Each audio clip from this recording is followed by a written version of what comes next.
Hey, yeah, I think that's the best part of the intro.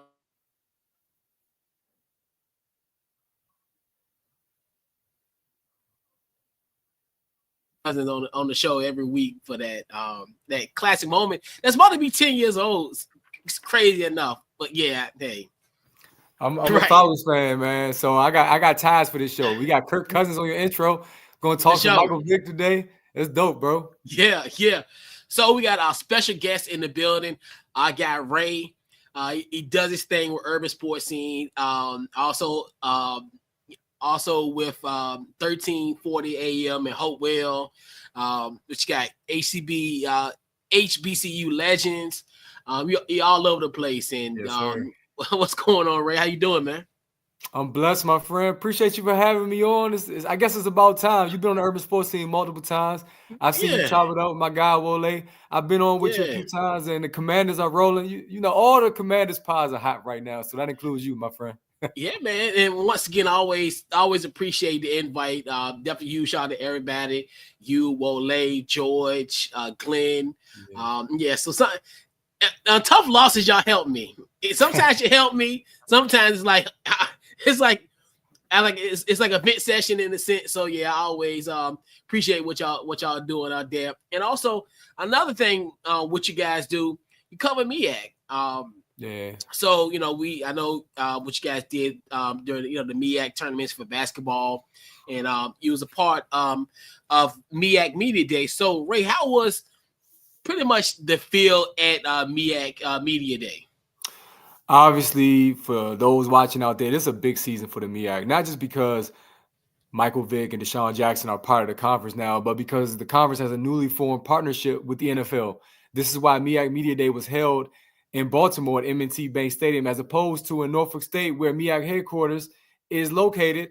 And it was just a significant change, but it was a good change. It was a needed change, a much needed change. So it was a bigger venue. It was a lot more eyes, a lot more publications out there. The Washington Post, The Ringer, a lot of, high-level media stuff going on that we've never seen before in terms of MEAC Media Football Day.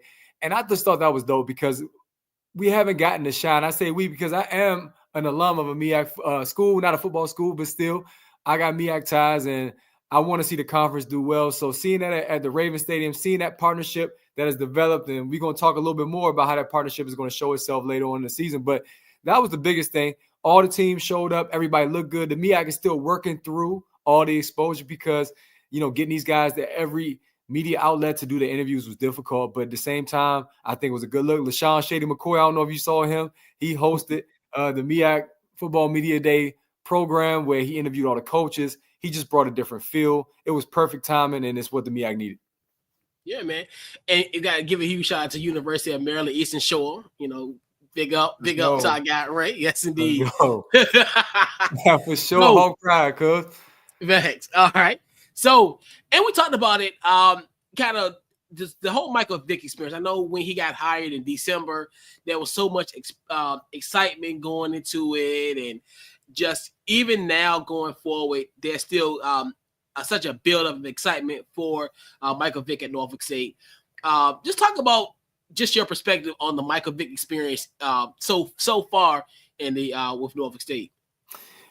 So I'm gonna give you the good and the bad, and I'm gonna start out with Michael Vick. First of all, going back home to Norfolk State, and many out there know he had another offer at Sacramento State for a coaching job, and he chose to go back home and build up the program in Norfolk State, which is a big deal.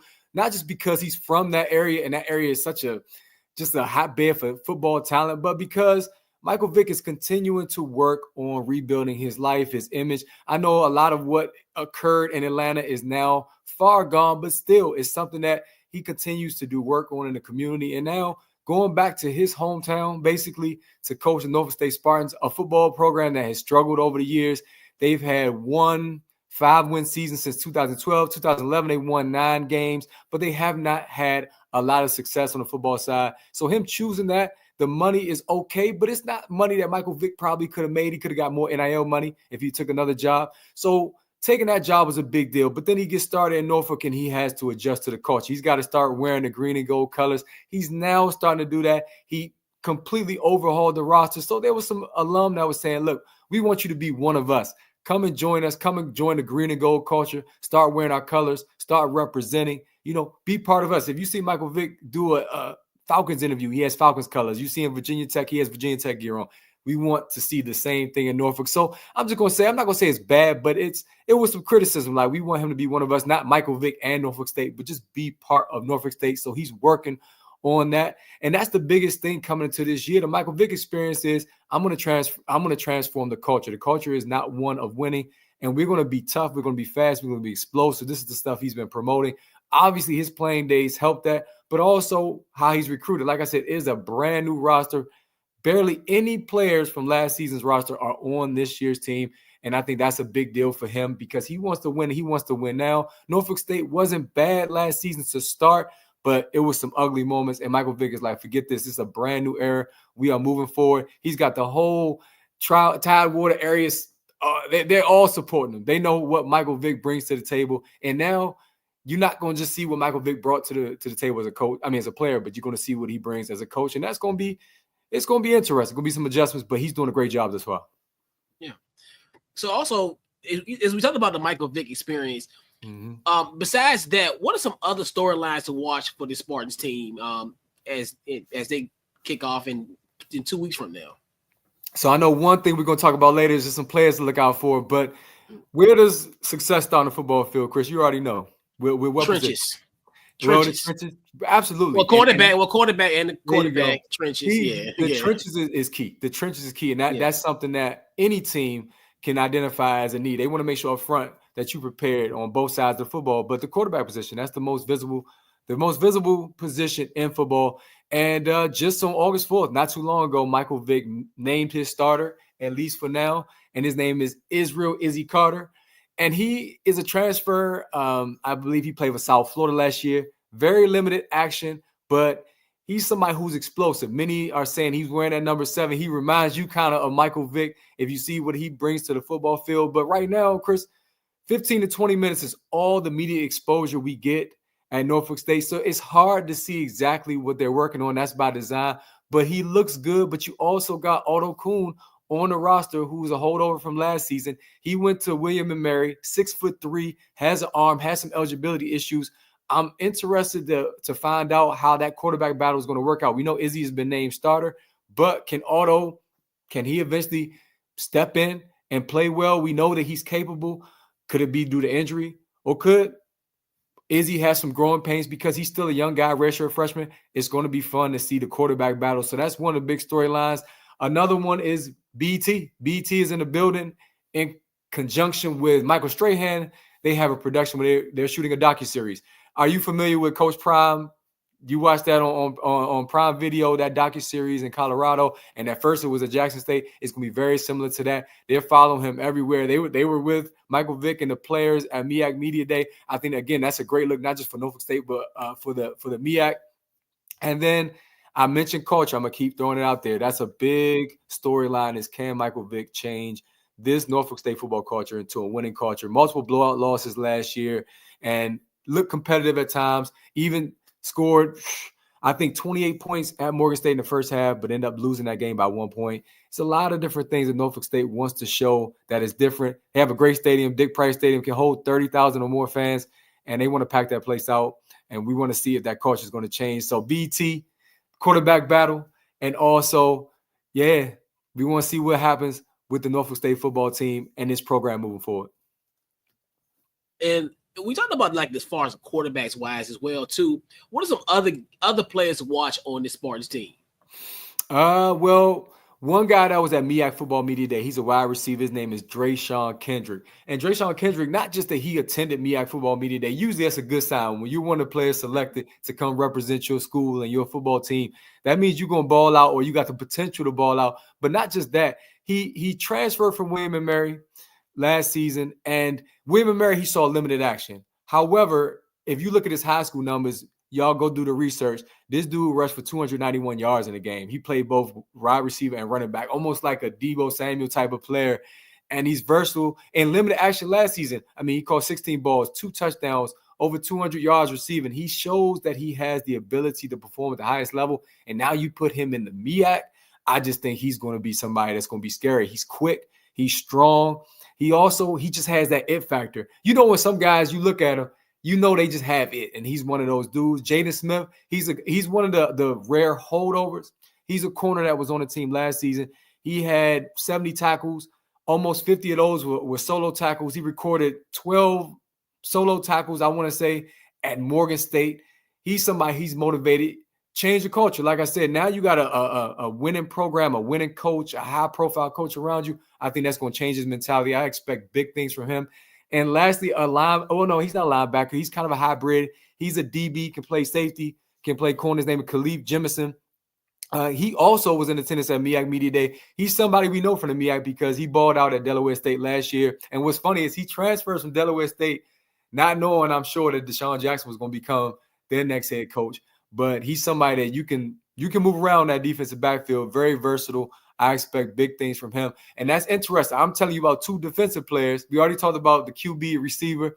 It's going to be interesting to see how they look on both sides of the ball because right now, 28 points a game they gave up last year. Nah, that's not going to cut it. These two guys in the defensive backfield, Jaden Smith and Khalif Jemison, book it. They're going to be key contributors, and they're veterans in the MEAC. I think that's going to help Michael Vick and that squad. And I mentioned earlier, like as far as this with the Spartans, they kick off 2 weeks from tonight, which is crazy to think like we are really like this close to kick off. So they start off against Townsend on the 28th. What are some other games on the games to circle on the calendar this year for Norfolk State? All right, brother. October 4th, Battle of the Bay. They play Hampton. I don't know if you saw my interview with Michael Vick, but you know that Michael Vick's wife went to Hampton. And he said that in the opening press conference, like, wifey went to Hampton. So it's going to be real in the house. So he's like, she need to pick a side. She need to do it quick. Because I'm telling you, once camp stops, it's going to get real. Last year, Hampton, Battle of the Bay, beat Norfolk State 37-7. Norfolk State leads the series overall 32 games to 30. It's a really tight rivalry. It's big time down there. Michael Vick, that's a game you want to get. And then October 30th, my brother, Lincoln Financial Field, Philly, Thursday night, 7 p.m., prime time, Deshaun Jackson versus Michael Vick back in Philadelphia. They just had a presser the other day. I think I told you about it. A lot of trash talk, a lot of fun. These guys, they're competitors, but they're cool. And that's going to be probably the most eyes that you'll ever see on a MEAC football game in quite some time. Yeah, they have a very interesting schedule, to say the least, for sure. So how did this Norfolk State team, in a sense, stack up against the rest of the conference, the rest of the MEAC this year? Brother, last season, the champions of the MEAC was South Carolina State. South Carolina State, when they clinched to win the MEAC, they beat Morgan State 45-7.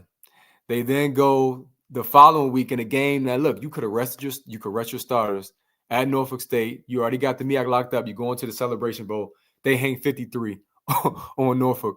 South Carolina State is tough, but South Carolina State also, who was preseason number 1, they picked to win the conference.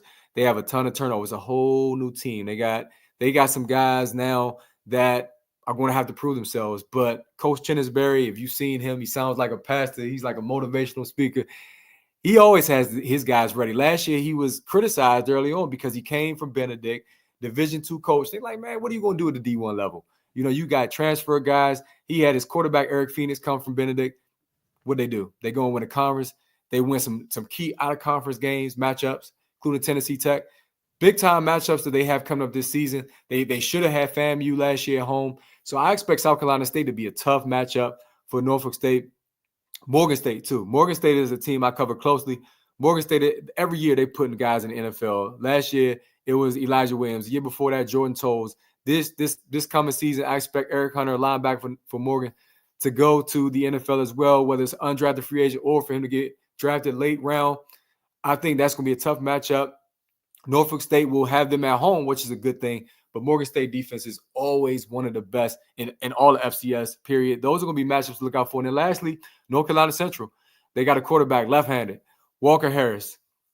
Probably the most experienced guy in the MEAC, maybe the most talented guy, unless we see what happens here with Izzy at Norfolk in the entire conference. North Carolina Central is somebody who won not just the MEAC, but the Celebration Bowl the year before last, beating Coach Prime, sent Coach Prime packing.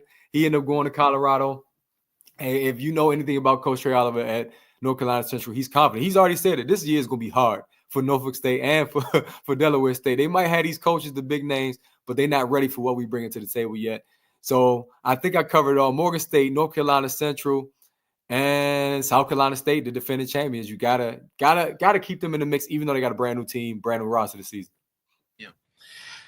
And when Michael Vick got hired in December, I kept telling people to exercise patience during this regime. So, Ray, what is the realistic expectations for this Norfolk State team? Oh man. So I'm going to give a prediction just because, of course, this is what we're talking about today. But I'm really going to see what this team is about come week one. Because last year, with the team they had, they opened up the season against FAMU, was up 14-0, lost 24-23 to open the year. They were vomiting on the field. I don't know if you watched that game. It was on ABC. But anyway, they almost beat Townsend last year. And Norfolk State has some struggles big time, as I mentioned. But they almost beat Townsend. Now with a brand new team, much more speed. You mentioned the trenches. They're bigger up front. You got Michael Vick. You got a brand new quarterback who I think he's ready to perform at the MEAC level. Drayshawn at receiver position. I think if they go and they beat Townsend, I'm not saying they got to beat them convincingly, but if you get that game, which I feel like they should, I've seen a lot of Townsend. They play Morgan every year, Battle of Baltimore. I think that will set the tone for what they expect to do for the rest of the year. And I think they'll compete in the MEAC. I think they'll beat Howard. Sorry to say, if somebody, my Howard people are watching, love y'all, but I think Norfolk can clip them, especially if, like I said, they get off to the right start quickly. They need to stay healthy. Morgan State, defensively, I mentioned them. They're always strong defensively, but offensively is where they struggle. I think that's a game at home that they can win. Hampton looks good this season, but it's a winnable matchup. Right there, I mentioned 3 or 4 wins off the break. I believe this team can be at least a 6-win team. A 6-6 year, 500, that's a great season in the first year for Michael Vick, and that's my prediction. I think they'll go 500 this year, and they'll make some strides. They'll win that rivalry game against Hampton. And there'll be some unofficial rivals like Howard. Howard is an unofficial rival, man, especially in basketball. So I see them going 500. Wouldn't be shocked if they get 7, to be honest. Yeah. So this wraps up our Norfolk State preview. Ray, tell them where they can find you on social media and any upcoming project, what you got going on. My brothers, like I said, it's a pleasure for you having me. Hey, we got to chop it up again one of these days. Sure. Catch me up on Instagram at Urban Sports Ray. Also follow the show at Urban Sports Scene. Check out HBCU Legends on Instagram, also on Twitter. Check us out on TikTok at Urban Sports Scene. I'm also on Twitter at Urban Sports_Ray. Check out the Urban Sports Scene on all social media platforms. Wherever I mentioned TikTok, Twitter, Instagram. You can also find us on every podcast platform as well, including Apple Podcasts and iHeartRadio. And just search the Urban Sports Scene. Doing big things out there, y'all. Always have a great guest. Wole, my man, he's on tonight. He's covering the Ravens over with Karita Parks. Just good content all the time, regular, every week. We're live every Tuesday. You can catch me. Like you said, we talk MEAC, we talk Commanders, Wizards, boxing. We do it all, and we have a whole lot of fun. So come check us out. Yes, indeed. Once again, appreciate you, Ray, for coming on. We definitely got to have you back on here as the season progressed. You know, maybe some MEAC, some Norfolk State, or even some Commander stuff. You know, so. Hey, can I just thank you though for talking MEAC though, bro? Like real talk, you know what I'm saying? It's showing that most people are paying attention now to the conference, and it's only going up from here. Hopefully, the MEAC will add some more teams. But again, I just want to say thank you, and I think that's dope that you're talking MEAC football now. Not a lot of people doing this. Man. So. And it's one thing too where it's needed. It's like one of those things where it's like it's an underserved medium in the sense where like really no one really talks about it per se. You know, most people, if they do talk about it, in my personal opinion, it's been like kind of negative. Yeah. So, you know, the fact that, you know, it had those opportunities and I think now it's going to be great for like coaches as well. Like as far as, because we always, when it came to like the former players being coaches, what was going to be their pipeline? because a lot of people say, well, we don't really have a lot of former coaches coaching, professional or college. And I think Dion, in a sense, have carved that for this team, well, for HBCUs, where, and it's tough because that's just their gateway to get in. You think yourself, you're not gonna be a GA. You're not gonna make $30,000, and just be a GA and then work your way up. And you're 30 plus years old. Like, these guys got family, kids, and obligations, and you can't be a GA. That's for literally a 22-year-old kid. Now, bro, I'm gonna say this. Yeah. People can talk about the MEAC all they want in a negative light, but you look at it, all the players that we put in the league produce, from Shaq Leonard going all the way back to Antoine Bethea, Kobe Durant, Tarek Cohen. I mean, the list goes on and on, bro. Like, the MEAC got a rich history of guys going all the way back. Jay Walker, everybody know what Jay Walker brought to the table. And I mean, HBCUs as a whole, we already know the history. Steve McNair is one name that comes to mind off the jump. But I'm not gonna go there today. I'm just saying I appreciate you, and I'm just letting people know that every time we put people out there to lead, look out for Elijah Williams with the Minnesota Vikings, Morgan State. I'm telling you, it's coming, and that list is going to grow. Not all names are notable, but a lot of them, they turn out to be extremely good in the league, and they become Hall of Famers. Like I said, Antoine Bethea is one definitely.